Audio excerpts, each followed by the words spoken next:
लाल रंग, लाल झंडा, लाल निशान, ये सब लेफ्ट विंग या कम्युनिज्म से जोड़कर देखे जाते हैं। लाल रंग और कम्युनिज्म में ये रिश्ता कब और कैसे पैदा हुआ, आज हम इसकी बात करेंगे। असल में हुआ ये है कि लाल रंग हमेशा से समाज में या लोगों के बीच खून का एक निशान माना गया है। खून का निशान यानी कि सेक्रीफाइस, बलिदान का निशान, यानी कि जब जंग होगी तो हम लाल रंग की बात करेंगे। इसीलिए हजारों साल से, लगभग 2-2.5 हजार साल से हम ये देख सकते हैं कि लाल रंग के झंडों का इस्तेमाल होता रहा है। ये अरब सिविलाइजेशन में भी होता था, ये बाकी सिविलाइजेशंस में भी होता था।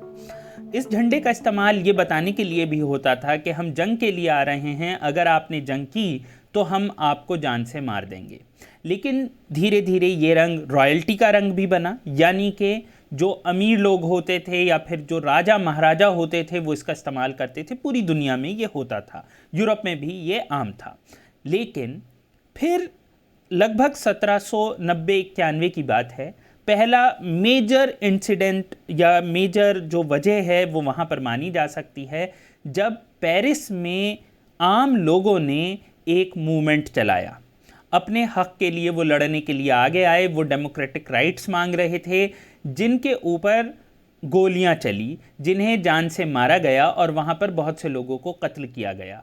वहाँ पर जो आर्मी थी उसने लाल रंग का झंडा लगाया था और लाल रंग का झंडा लगाकर ये कहा था कि अगर आपने सरकार के खिलाफ प्रोटेस्ट किया तो आपको गोली मार दी जाएगी, आपको जान से मार दिया जाएगा। और फिर वहाँ पर 50 से ज़्यादा लोग या उससे भी ज़्यादा लोग कत्ल हुए। बहुत सारे अलग अलग फिगर्स हैं उसके हमारे पास, लेकिन उससे ज़्यादा इम्पॉर्टेंट ये है कि उसके बाद उसके अगेंस्ट लोगों ने फिर से एक प्रोटेस्ट ऑर्गेनाइज किया।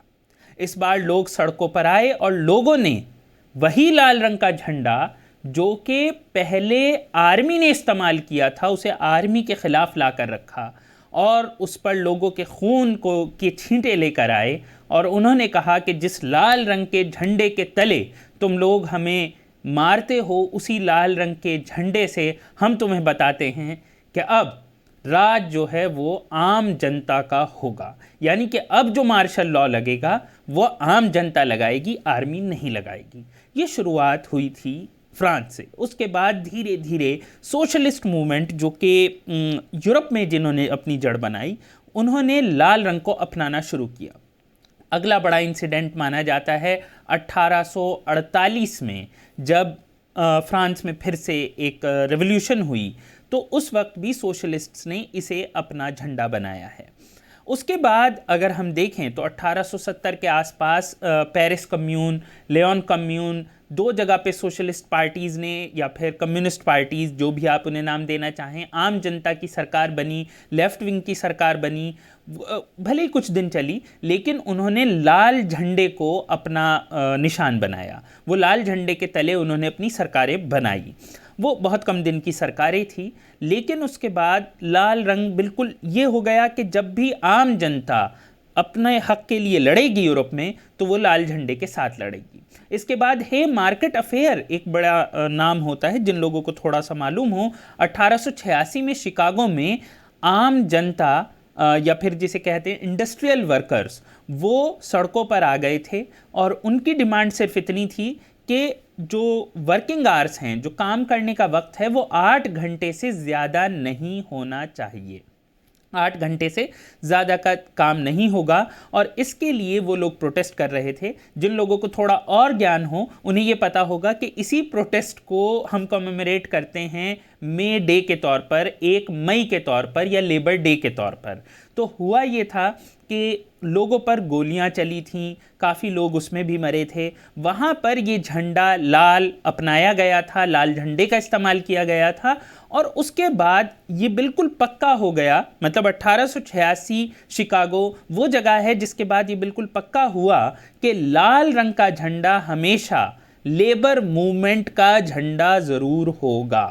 तो जो कहानी लगभग 1790 से शुरू हुई, जहाँ पे कि फ्रांस से शुरू हुई, फ्रेंच रेवोल्यूशन के ज़माने से शुरू हुई, और वो धीरे धीरे 1886 तक, यानी कि लगभग 100 साल तक ये पक्का हो गया कि जब भी आम जनता, वर्कर्स, मजदूर अपने हक के लिए लड़ाई लड़ेंगे तो वो लाल रंग के झंडे के साथ आएंगे। लाल रंग, और अगर हम बात करें तो शुरुआत में ये इसलिए यूज़ हो रहा है क्योंकि खून का रंग है।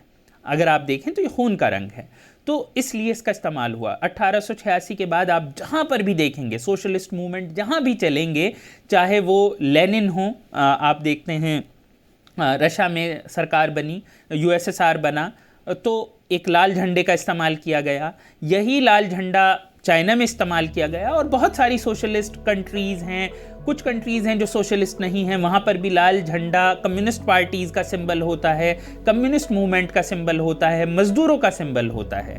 और आपको ये जानकर और भी शायद बहुत कम लोगों को ये बात पता होगी कि इसका इतना खौफ था अमीर लोगों में कि 20वीं सदी की शुरुआत या 19वीं सदी के बीच में दुनिया के कई मुल्कों में लाल रंग के झंडे बैन थे, लाल रंग का इस्तेमाल बैन था।